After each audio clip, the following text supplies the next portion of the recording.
Hi, we're from Change Grow Live, CGO, Substance Misuse Service. We're going to talk about the effects of alcohol on mental health. I think for lots of people, they often use it as a way to self-medicate. It helps them feel less anxious.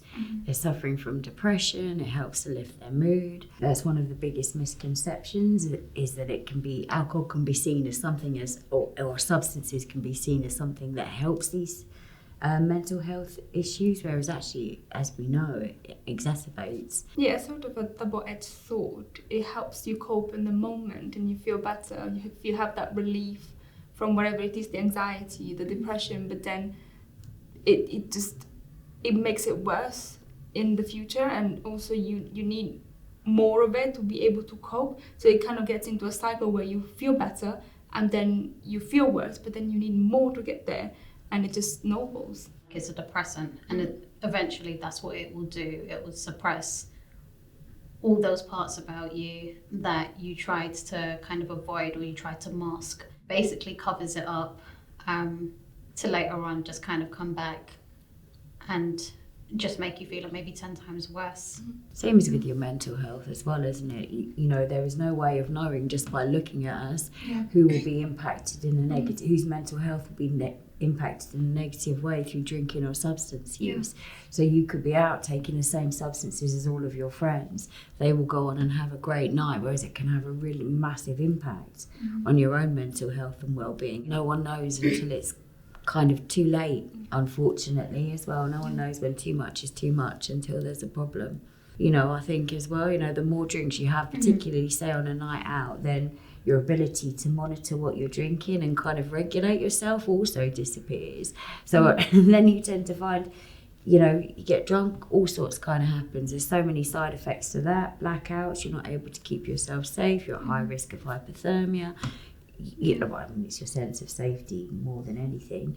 And the next morning you wake up with a beer fear, anxiety going 100-fold because your body's trying to process the alcohol as your brain's giving you flashbacks of everything you've done the night before. And not knowing what you've done can bring about anxiety within itself. With alcohol, it does lower your inhibition, so you're more likely to try something that you wouldn't normally do, and that's why a lot of people that are drinking, then they end up doing cocaine or MDMA, or even just smoke cigarettes that they normally wouldn't, because those inhibitions, those barriers, they're not there anymore. And that's the thing, if you're intoxicated, you can't really assess risk properly either. You know, like you were saying, you're more likely to engage in risky behaviour, but your ability to assess that risk is skewed. If you start drinking when you're younger in order to self-medicate or help you socialise, then obviously it's going to have a massive impact on your ability to go to school.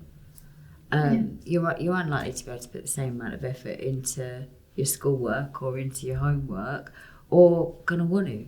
It starts off that you think is going to expand your world, but actually shuts it down smaller and smaller and smaller, because without an education you'll get behind with your peers as well, and they're all off to college and uni. That's something that won't necessarily be an option for you. You won't have the same opportunities for jobs. You're high risk of mental health as an adult, relationships break down, and kind of homelessness, things like that, you know.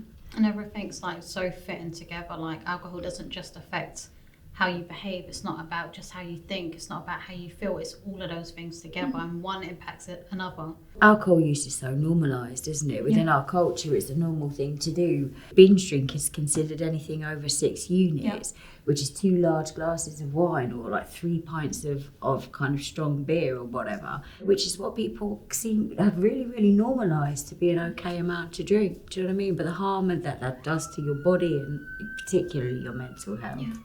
Let's talk a bit more about like kind of bringing the awareness to risk. What are we looking out for when we're going out drinking? Maybe making sure that you're eating beforehand. Maybe every alternative drink is water, then an alcoholic drink, water, then an alcoholic drink. Knowing your units, what is in your drink. Making sure you're around safe people. Making sure someone knows your location. Making sure you know what time or what boundaries you have that you're going to leave. Or what is your tolerance? I know I can only drink 3 like spirit drinks and that's me done. and keeping those boundaries with whoever you're with or whatever time your night ends. It can be hard, but it's very important to establish those boundaries.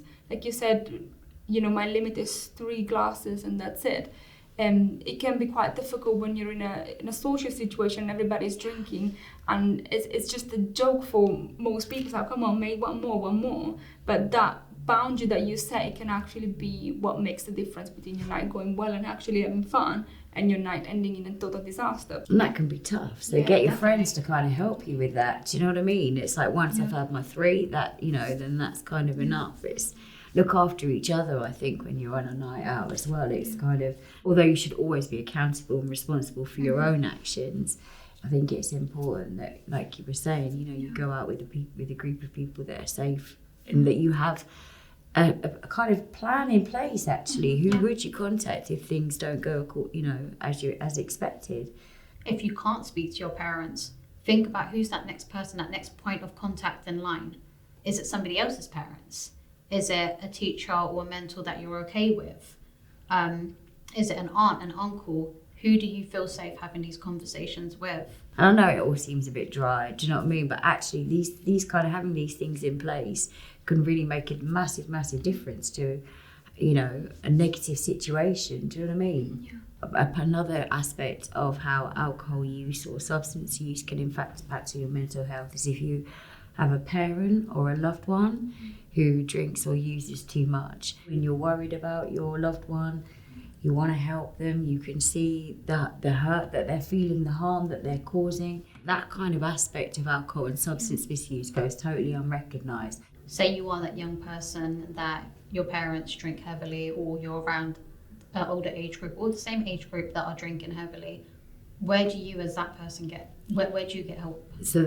So there's a great organisation, Insight, within Westminster and RBKC. So they work with young people who are either looking for support around their own drug and alcohol use or are affected by someone else's drug and alcohol use. Alateen do a group which is a little bit like Al-Anon, which is to do with the AA. So again, it's kind of a spiritual fellowship group. Also, NACOA, which Instagram, Facebook, go online, you'll be able to find it. It's the National Association for Children of Alcoholics.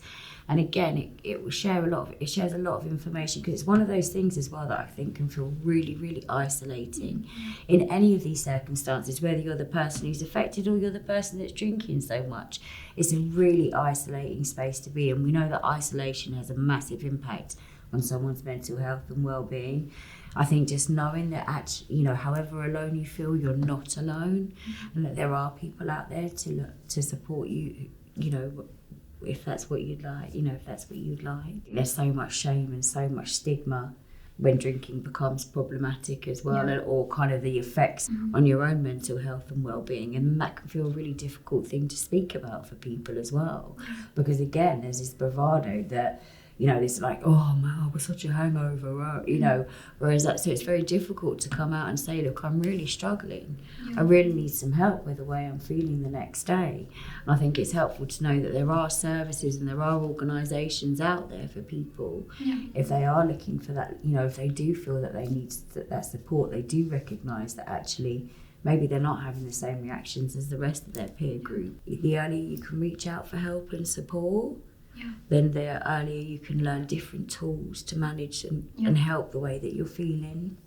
So if you're looking for support on alcohol or mental health, there are a list of websites that you can go to. There's NATO, you can text them 24/7. There's also the Best For You website. Head over there, and just knowing that you're not alone is really valuable. Thank you for watching. Head over to the Best For You website for more information.